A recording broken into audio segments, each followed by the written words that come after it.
Ce film vient d'être un échec aux États-Unis. Pour 175 millions de dollars de budget, il a fait un opening weekend de 15 millions de dollars. À partir de là, ça va faire que baisser.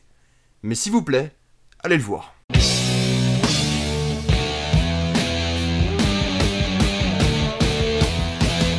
Le roi Arthur, la légende d'Excalibur. Il n'y a qu'un seul mot pour décrire ce film. C'est incroyablement fun.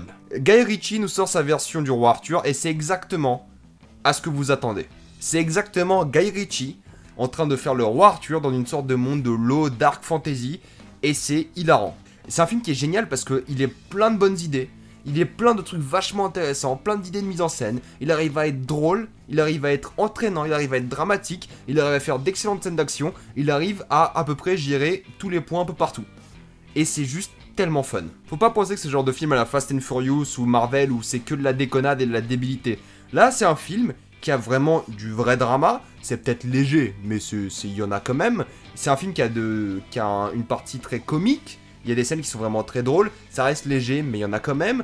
Et c'est un film qui a beaucoup de scènes d'action, ça laisse léger, mais il y en a quand même. C'est un film qui ne se spécialise en rien et qui fait tout bien, mais pas assez dans chaque catégorie. Mais le mélange de tout ça nous donne un film absolument fonctionnel et hyper fun.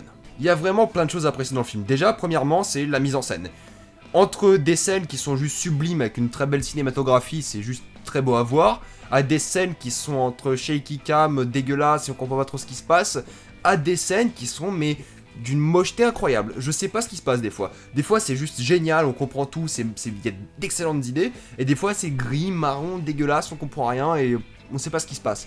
Mais ça joue tellement en la faveur du film. Je dis ça parce que c'est un film qui est tellement inégal dans ses thèmes et ses idées, que le fait que ce soit inégal aussi dans sa manière de faire, dans sa mise en scène, dans sa construction, bah ça l'aide plus qu'autre chose. Des fois c'est illisible parce que la narration demande que ce soit illisible. Et la narration je l'adore, c'est du Guy Ritchie mais comme je l'aime. Vous passez plus de temps à écouter des gens raconter une histoire que à voir une histoire. Et c'est hilarant, c'est juste superbe. Mais c'est pour ça que c'est pas le genre de film qui pourra plaire à tout le monde, parce que il y a des vraies inégalités. Pour chaque scène comique réussie, il y a des plans dégueulasses. Pour chaque plan mais somptueux, il y a des plans marrons, ignobles, on comprend rien, vous savez pas pourquoi c'est là. Par contre, pour chaque scène un peu dramatique, émotionnelle, il y a des scènes beaucoup plus légères qui compensent bien. Parce que ce qui se passe bien, c'est qu'on a l'impression que les acteurs ont une vraie alchimie. On a l'impression qu'ils s'amusent sur le tournage, on a l'impression que les blagues qui sont là, elles passent bien, et qu'ils passent tous un bon moment, que ce soit les acteurs ou les personnages. Et on s'y attache très rapidement, parce que quand il faut déconner, ils déconnent, et quand il faut être sérieux, ils sont sérieux. C'est aussi simple que ça. Et c'est un film qui emprunte à l'art de la fantasy de partout. Ce que je veux dire par là, c'est qu'il y a des scènes, à la fin du film, c'était Shadow of Mordor. Je vous jure, dans la mise en scène, dans à peu près tout ce qu'on pouvait imaginer, c'était Shadow of Mordor. Et il y a des moments, c'est Dark Souls. Il y a des côtés esthétiques qui sortent de Dark Souls. Il y a des moments, c'est The Witcher. Il emprunte tellement à cet art un peu vidéoludique qui est un peu plus absent du cinéma de blockbuster, parce que la fantasy, apparemment, ça vend pas assez bien.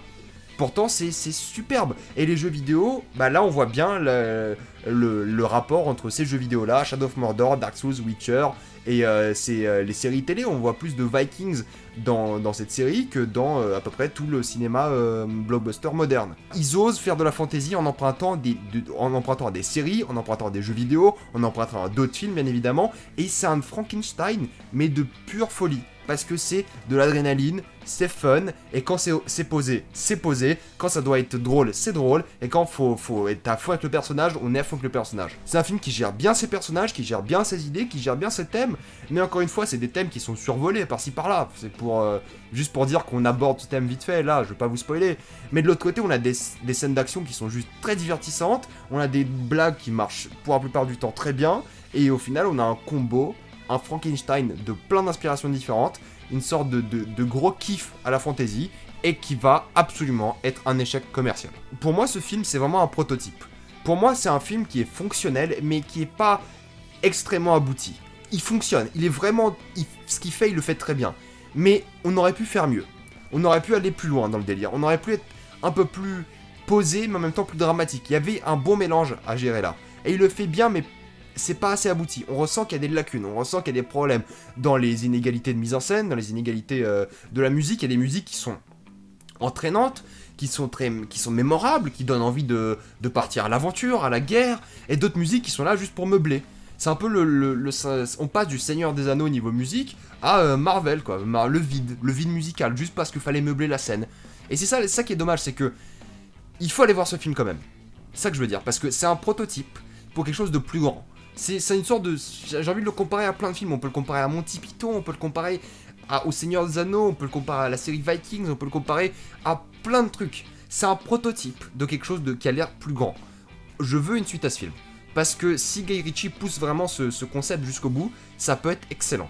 Donc allez le voir, juste pour le délire, juste pour le fun, mais allez le voir en sachant que c'est une sorte de prototype, en sachant que c'est une expérience, en sachant que ça peut, pour vous, complètement foirer. Il y a des gens qui vont détester ce film parce que entre la shaky cam, entre les plans vraiment très jeux vidéo à la fin, ça peut foutre la migraine à certaines personnes, je suis quasiment sûr. Entre les incohérences scénaristiques, entre les débilités, les facilités, c'est fonctionnel, mais c'est pas complet. Mais je veux que ça le soit. Je veux en voir plus et c'est pour ça que je veux vous motiver à aller voir le film. Et je veux, comme d'habitude, qu'on en parle. Avez-vous vu le roi Arthur, la légende d'Excalibur? Il n'y aura pas de vidéo spoiler parce qu'il n'y a pas vraiment de discussion à avoir dessus. C'est juste une sorte de mélange de plein de bonnes choses et de mauvaises choses d'ailleurs. Et je veux savoir votre avis. Avez-vous adoré le roi Arthur? Avez-vous détesté? De quel côté êtes-vous? Moi, je vous conseille fortement d'aller le voir juste pour soutenir ce genre d'œuvre, j'ai envie de dire, parce que c'est partie intégrante du cinéma et c'est juste fantastique d'avoir ce genre de film, sans mauvais jeu de mots parce que c'est de la fantaisie et c'est fantastique. Suivez-moi sur Facebook, suivez-moi sur Twitter, parlez-en dans les commentaires, abonnez-vous à la chaîne YouTube pour plus de vidéos, allez voir mes dernières vidéos sur Alien, il y a une vidéo sur Logan qui va bientôt sortir, et allez voir mes vidéos sur Marvel, tout ça, enfin je fais plein de trucs. Je vous dis à la prochaine fois et salut à tous.